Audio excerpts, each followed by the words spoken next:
Hello, yellow naru, and welcome back to the channel. Today, I'm gonna give y'all a language overview of Telugu. Now, I know some of y'all may be wondering, why Telugu? Well, I've wanted to get out of the European trap with my language overviews for a while, but it's hard since I won't do overviews about languages I haven't studied. And I studied Telugu last year since I have several friends, including a roommate, who are heritage Telugu speakers, so why not? Not to mention, I actually don't think this video exists on YouTube yet in any form. Like, when I was first starting Telugu and I was searching for videos to help me, all I got was videos about English in Telugu. So yeah, enjoy this video if you want to learn about a very cool and not at all minor language, or maybe actually want to study it. And if you're wondering, what is Telugu? Well, you're about to find out. Let's go!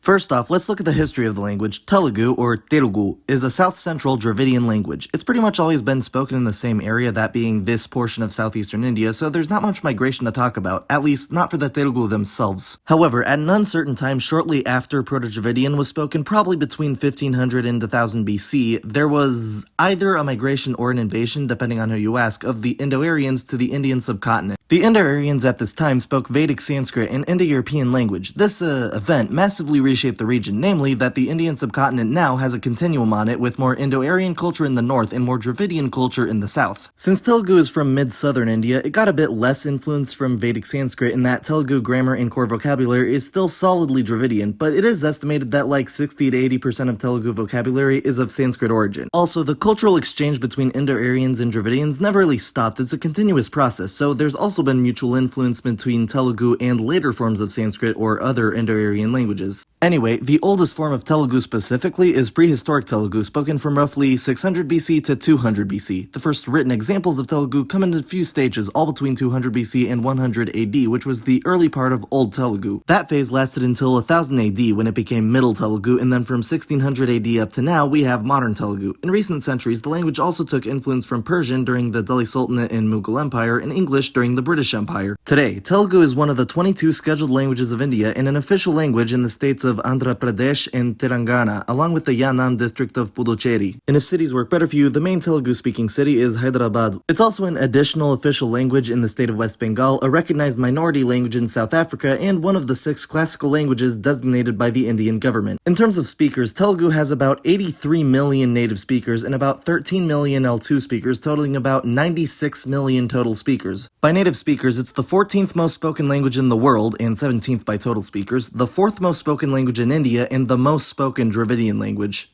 So we've seen where Telugu's from, now we gotta see how Telugu sounds. Phonemically, Telugu has 10 vowels and 33 consonants, totaling 43 phonemes, although there are some complications that we'll talk about in the writing section. Also, the vowel count could go up by 2 since there are 2 diphthongs, au and ai. Speaking of vowels, let's talk more about them. Main thing is that Telugu has phonemic vowel length distinction between short and long, like in puri versus purti. In fact, there are technically only 5 vowels in Telugu, a, e, I, o, and u. I just said there were 10 in order to account for the length. That being said, none of the vowels necessarily have quality differences between the lengths. There's also no vowel reduction in Telugu, but there are 2 allophones, both on a. First, if there's a word initial a, there'll be an epenthetic y before it, like in yirupu. The other one is a bit of vowel harmony, namely a will become more like e if the vowel before or after it is a, and it's not word initial because of epenthetic y. For example, with the allophone there's dega, and without it there's todelu. The last thing for vowels is that a can somewhat vary in exact pronunciation between a and the more centralized a. Now we move on to consonants, and since we were just talking about vowel length distinction, I'll start by saying that Telugu also has consonant gemination distinction, which is basically the same thing. Consonants can sometimes be held for twice as long, and it can make a difference in meaning, like in kanu versus kannu. But of course, y'all mainly came for the rare phonemes. Telugu's rare phonemes come in 2 main groups. First, there's the retroflex consonants, the ones where the tongue is curled back and the underside touches the roof of the mouth. These are ta, da, la, na, and sh.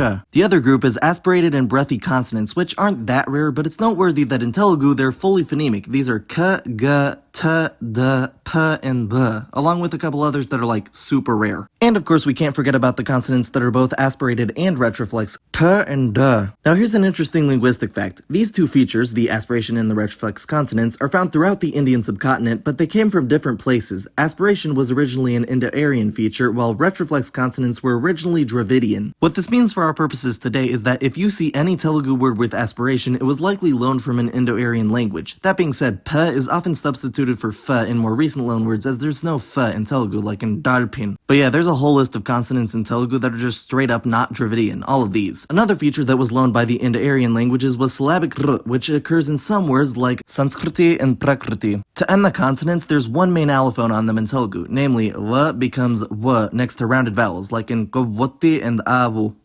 So now it's time to see how Telugu's written, and I'm just saying this section will be very aesthetically pleasing. Telugu fittingly uses the Telugu Abugida, and Abugida being a writing system where the base letters are the consonants and the vowels are represented as appendages on the consonant before them. To start, there are 33 consonant characters to match up with the 33 phonemic consonants, although it's not that simple. There are also 6 more consonant characters that are archaic and still included, but I've literally never seen them in an actual Telugu word. Even 2 of the consonant characters I did include ch and j don't occur at all on my vocab list, although I do know they exist in the names of certain Indian states. As for other stuff about Telugu consonant characters, they all also have a smaller conjunct form that goes under or next to another consonant to indicate the second consonant in a consonant cluster, like in Draksha, which has 2 of them. Here's a chart of all the consonants with their conjunct form. Some of them are basically smaller versions of the letter, like ga, while others look a bit different, like ma. This is also how consonant gemination is represented, by the way, as a cluster of 2 of the same consonant, like in pili or chattam. In fact, this is why one of the old characters fell out of use. There used to be a character for rolled r, but now they just do the doubling thing, like with gurrang. So now I move on to vowel characters. First off, as mentioned, they have forms as appendages on a consonant, which look like this, but they also have standalone forms, which are used if the vowel is at the beginning of a word. There are 12 main vowels represented by the characters. The 5 short ones, minus a because that's the default vowel following a consonant character, the 5 long ones, and the 2 diphthongs. Most of the vowels make predictable changes to the consonants, but there are 3 unexpected pairings I need to talk about. Namely, ma and ya behave weirdly when short or long o is added, not using the regular appendage. For the short o, those letters add both the a and u appendages simultaneously, and for long o, they add the a and long a appendages. Yi and yi are also weird because there's no circle at the top like you'd expect for those vowels, they just drop the V shape. Also, the base character ha already looks like it has the long a appendage, so when it does need to say ha, an extra squiggle gets added. But in addition to the vowels, there are some other characters to know about which can be considered vowels, but I don't think that's a good way to look at them. First, we have this thing, the rutvam, which represents the syllabic r like in shradrtuvu. There's also this thing called the viramam, which indicates that there's no vowel after the consonant. However, you'll probably only ever see it in recent loanwords, as Telugu historically hasn't allowed words to end with consonants, which is why Venetian explorer Niccolò de Conti, who visited the Telugu homeland in the 1400s, called Telugu the Italian of the East. Fun fact. But the no vowel appendage will see use on your Telugu keyboard, as that's how you type a consonant cluster, which took me way too long to figure out when I was starting with Telugu. That being said, there is one more regular instance where a consonant could end a word, and that leads us perfectly to the last special character you need to know, the circle or anuswaram. When it comes at the end of a word, it makes sort of an M sound, but it's more accurately described as a labiodental nasal approximant or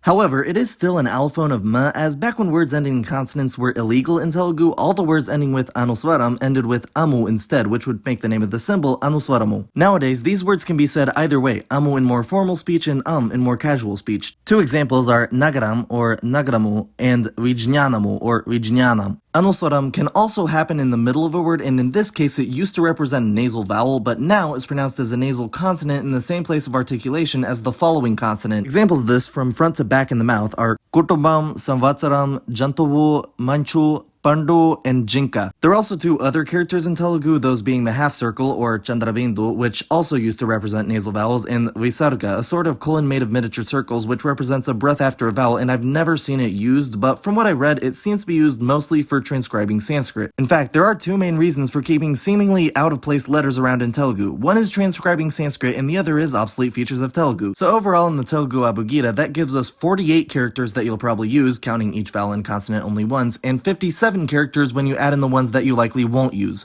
Wow.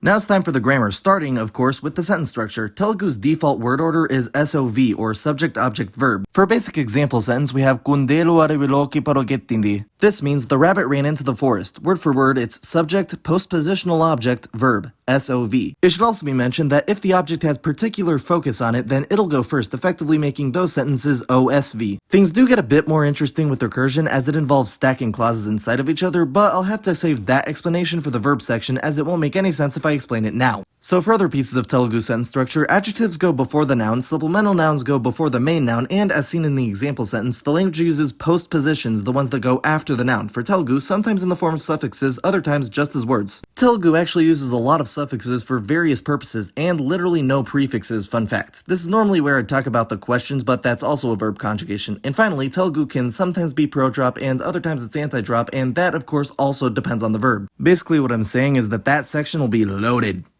So now I move on to the nouns. Telugu nouns are inflected for two numbers, singular and plural, and the gender system is too complicated to explain in one simple sentence. First off, it's all natural gender here, so there's no arbitrary assignment of nouns to classes. The classes are just based off what the noun literally is. The system basically works like this. There are two noun classes, but they're different in the singular and plural. For plural nouns, the two genders are human and non-human, pretty simple. But for singular nouns, the two genders are virile and non-virile. Virile referring to male humans, and non-virile referring to everything else, that being female humans, animals, and objects. Yes, a lot of jokes get thrown around about this gender system. Since the classification is natural, you don't really have to worry about looking at the ending of the noun or whatever to determine its gender, but there are sometimes suffixes that tell you the gender of a human, like with the difference between manavaru and manavaralu, and sevakuru versus sevakuralu. So now about pluralizing nouns. The plural suffix itself is actually very simple, it's just lu. However, it can get a bit complicated in regards to stem changes on the noun, which can be a bit inconsistent. Many nouns just add the suffix straight on, like batu to batulu and kuka to kukalu. However, if the last consonant of the noun is a retroflex plosive, meaning these letters, then the lu will attach directly to that consonant and the le will become retroflex as well, like with chetu to chetlu and gudu to gudlu. Note about the spelling here. While you do have the option to use retroflex la in this situation, it's not typically done. Most often, non-retroflex la is used and people just know it's retroflex due to being next to the retroflex plosive. I could have mentioned it in the allophone section, but this is much easier. Back to the plurals, the specifically gendered forms from earlier have their own patterns, namely sevakuru to sevakulu and sevakuralu to sevakuralu. That last pattern is actually general among nouns ending with lu or ru, like tabelu to tabelu and noru to nollu. Another important pattern is that nouns ending with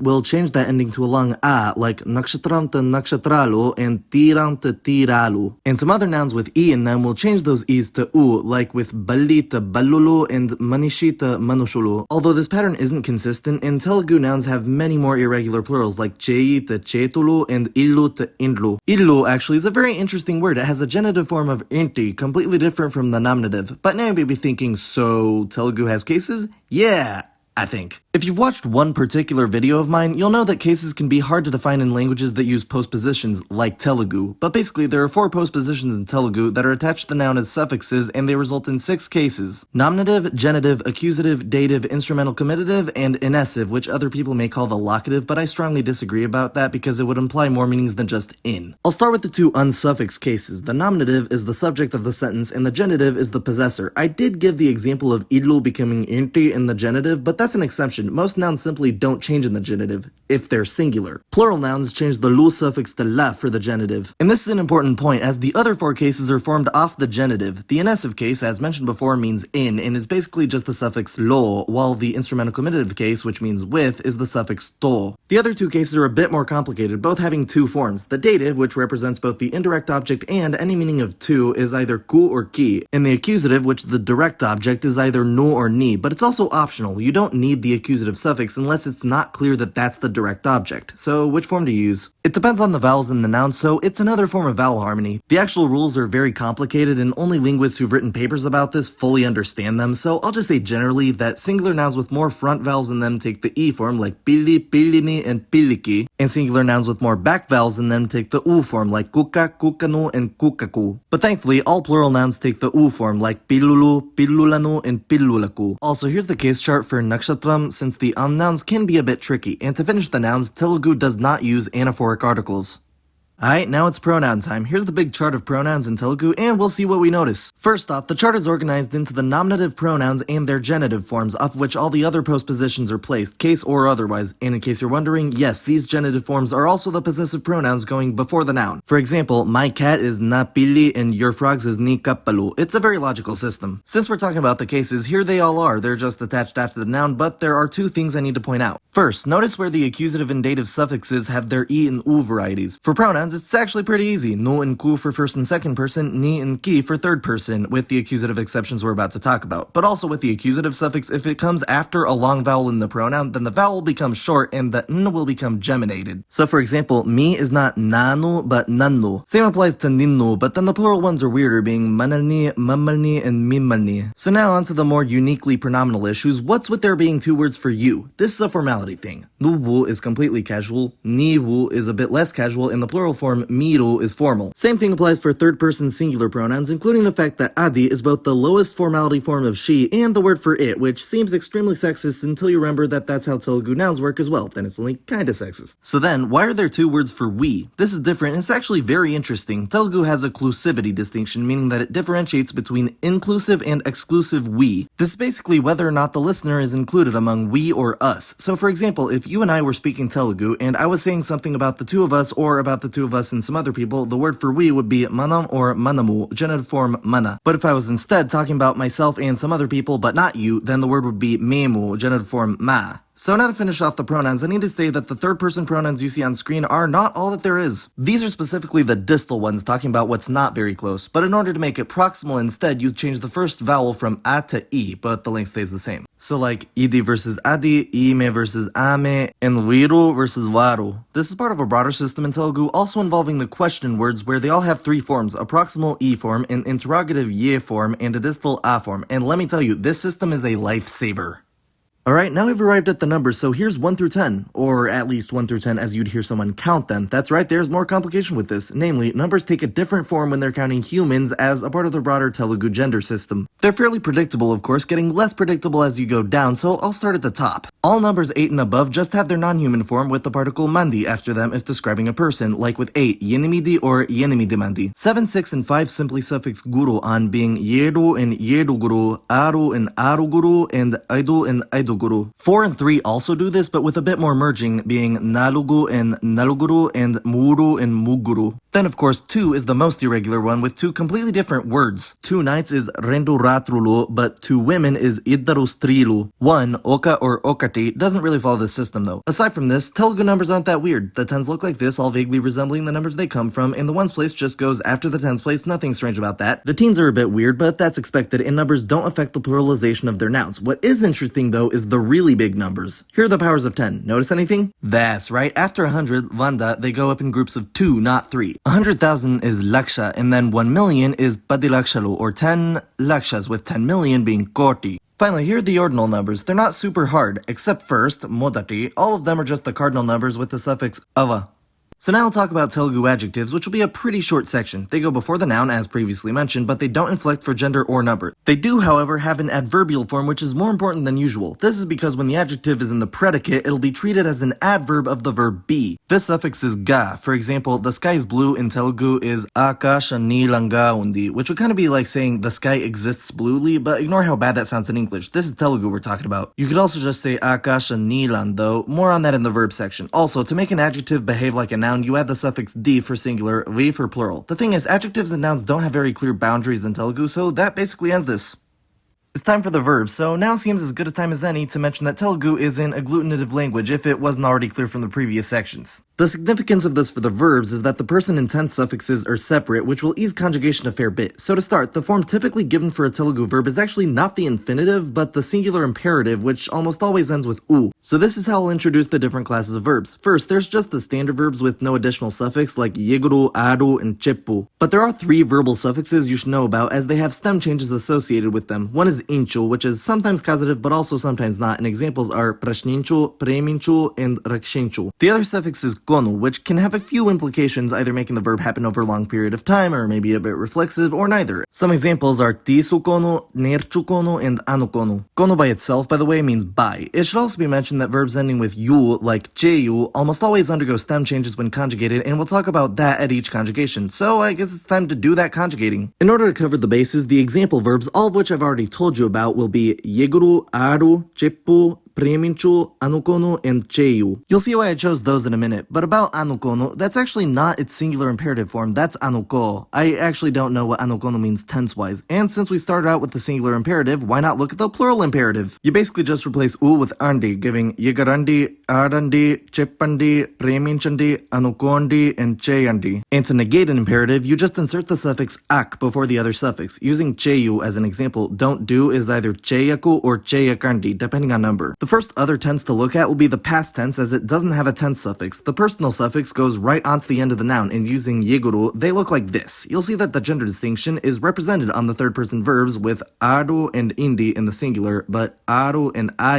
in the plural. Also, yes, the second person and third person human suffixes for plural verbs are the same, and the other thing to notice is that the clusivity distinction that we talked about for the first person pronouns doesn't extend onto the verbs, it's just amu for both. Now about this verb itself, you'll notice it has the same u to e shift as many nouns going into the plural, which is also common for verbs with internal u. For the next three verbs, they also don't have any stem changes or anything, they just put the suffix straight on. Here's aru, chippu, and preminchu. Anukono changes slightly, as I thought is anukonanu, while cheyu fully does have a stem change, as I did is che shanu, with the exception that shioret did is che sindi. So now about the present tense, which can also be called the non-past. It can represent either the present or future. It does have a suffix, that being te or sometimes ta, followed by the same personal suffixes as the past tense. Here's yeguru, which you'll see behaves perfectly according to the rules, as I fly is yegurutanu. Now here's where it gets interesting. Here's aru, and it changes its last vowel from u to a, so I play is ardatanu. Meanwhile for cheppu, it just gets rid of that vowel entirely, as I say is cheptanu. Then for preminchu and all inchu verbs, the inch part changes the st before the personal suffix, so I love is premistanu. This actually applies to most verbs ending with chu, like with the verb narachu, meaning walk, so I walk is narustanu. Then for anukono, it actually looks pretty similar to its past tense form, but with retroflex t instead of geminating the n, so I think is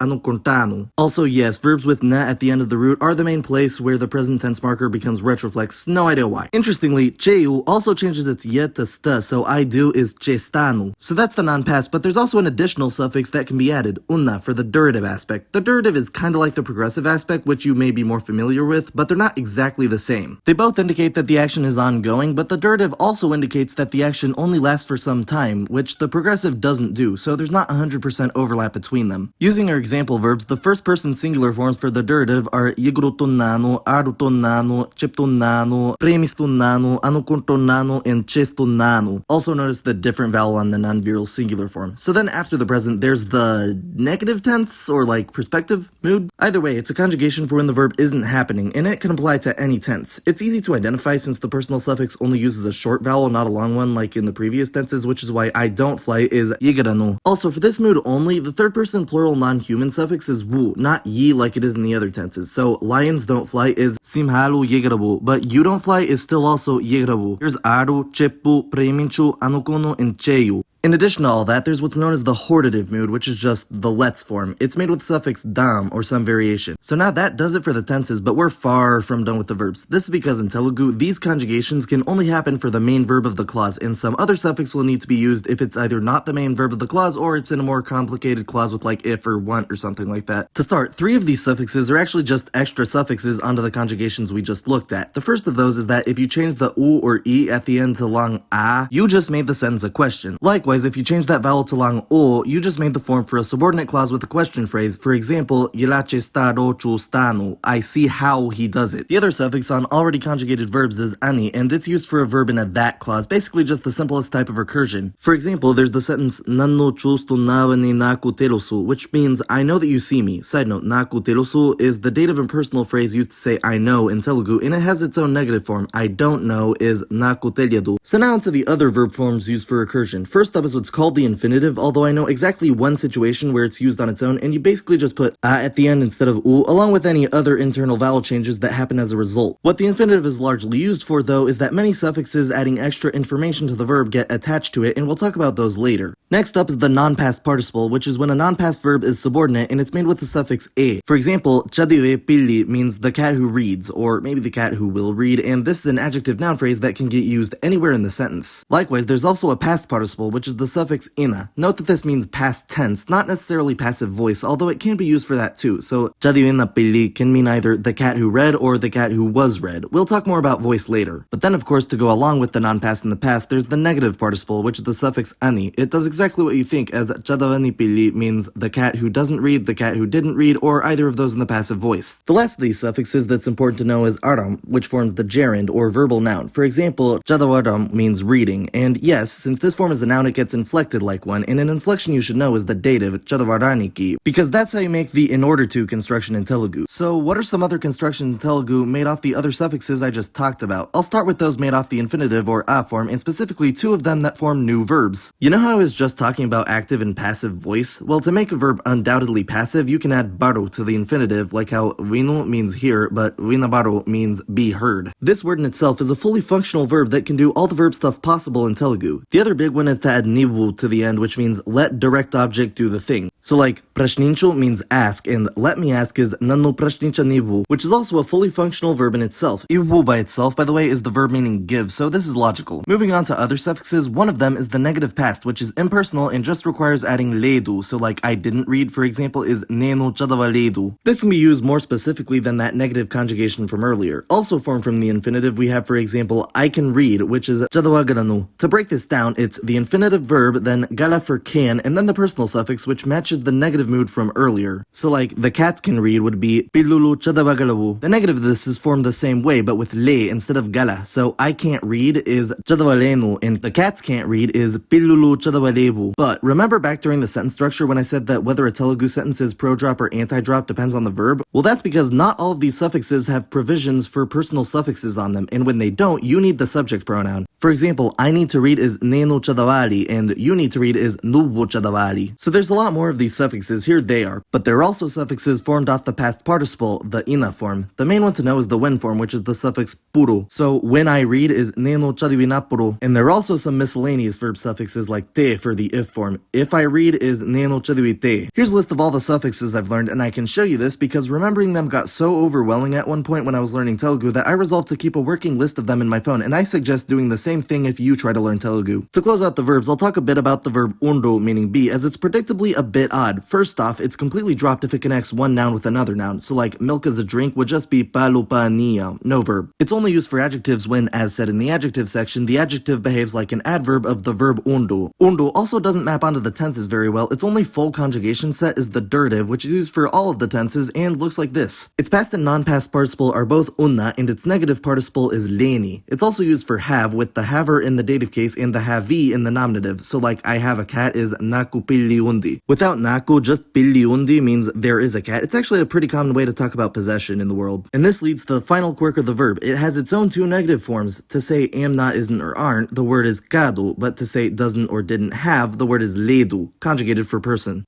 Alright, so now, as we do, we're gonna analyze a couple example sentences in Telugu. First up is Nenu karisina pakshi ako pachagadilo nidristundi. This means the bird that I met sleeps in a green room. To start, Nenu karisina pakshi is effectively an adjective noun phrase meaning the bird that I met, but it uses the participle system. Nenu is the first person singular subject pronoun, and then karisina is the past participle of karusu, a rather weirdly behaving verb meaning meet. So together, Nenu karisina means that I met, and then there's just pakshi meaning bird, uninflected as it's the subject of the sentence. The next phrase is aku pachagadilo, meaning in a green room or the green room, it doesn't matter. Aku pacha is the adjective meaning green, and gadi means room, and it has the suffix postposition lo, meaning in. And finally, there's nidristundi, the verb. It's the third person singular non-past conjugation of nidrinchu, meaning sleep. Notice the inch becoming st in the conjugation. And of course, it's the non-viral form since sadly, birds are not male humans.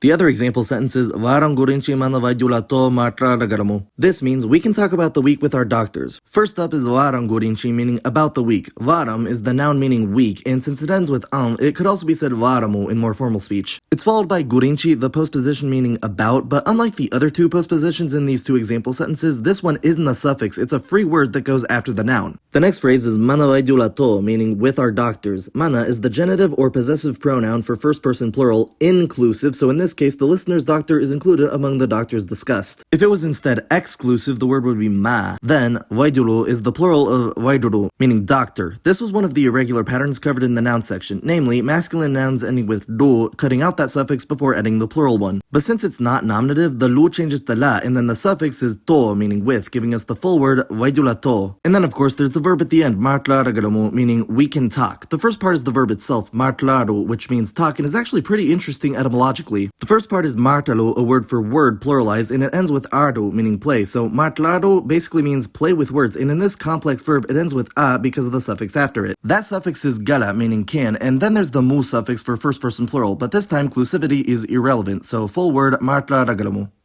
To close out the video, Telugu na జీవితంలో నేను నేర్చుకున్న అత్యంత విదేశీ భాష. అర్థం దీనికి అదే కుటుంబం లేదా ప్రాంతం ఇతర నాకు తెలిసే భాషలతో లేదు. కాబట్టి ఇది పెద్ద సవాలు. మరియు దీన్ని చెప్పడం ద్వేషిస్తాను, కానీ కూడా అంతర్జాలం ప్రాథమికల కోసం మంచిగా ఉన్నప్పుడు మాత్రమే కొంచెం సాయం చేసింది. ఎందుకంటే వివిధ వనరులు ప్రతి వాటితో ఒప్పుకోవు. అందువలన నేను తెలుసు నేర్చుకున్నప్పుడు నా స్నేహితులకు అనేక ప్రశ్నలు ప్రశ్నించవలసి ఉంది. కానీ కొన్ని సాధనతో ఇక్కడికి చేరుకున్నాను. తెలుగు మాట్లాడేవారు నేను తప్పుగా ఉన్న ఏదైనా గురించి వ్యాఖ్యలలో వ్రాయండి. కూడా మరింత కోసం ఇష్టం నొక్కండి, చెందా చేయండి. చూసినందుకు ధన్యవాదాలు.